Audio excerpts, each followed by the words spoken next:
state-of-the-art facilities, affordable eyewear. Go to EO. EO Executive Optical. Love your eyes.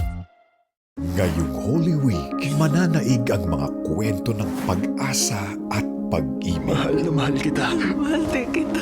Iba't ibang uri ng pagmamahal Kahit nung bata pa tayo, wala akong ibang nagawa kundi maging pabigat sa'yo. Hindi yan totoo. Mababawi natin si Charlotte. Malapit na tayo matapos. Simulan natin bukas. Ang alin? To-die list ko. Di na raw ako gagaling. Minsan di ko matago yung galit ko sa mundo eh. Ano bang nakalista dyan? Anong nasa loob ng hawak ko ngayon? Lahat ng taong kilala mo? Siguro po, ang mundong yon na nasa utak mo ay lalawak at magiging maliwanag at magiging detalyado yon at makulay. Habang nagtatrabaho ko, naglalaro ka na ng mga robot? Senyora Vasquez, hindi lang to laro. Nakakuha ng trabaho sa Teledyne yung isang nanalo. Hindi tayo susuko. iba't ibang kwento ng sakripisyo. Makakalaban pa rin tayo. Hindi na natin kontrolado ang hanay. Ma'am, saan kami pupunta?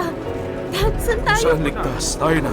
Sunod nakadiscover sa katawan ng Papa. Makikitang subso pa rin siya sa trabaho hanggang sa uli. Kung katiyakan lang ang meron at walang pagdududa, hindi magkakaroon ng misteryo. Gumigising ako sa katawan ng iba't ibang tao araw-araw. Mabubuhay lang ng isang araw para sa tao na yun. Pinaramdaman ako hindi ko pa nararamdaman noon. Di pa rin ako makapaniwalang totoo to. At iba't ibang istorya ng pagtitiwala. Ang dami nangyayari.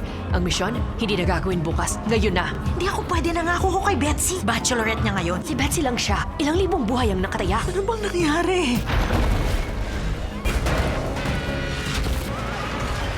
Isa akong obituary writer. Kung dumating yung time mo, ako yung susulat ng obituary mo.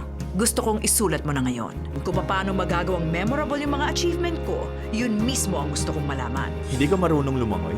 Hindi nga.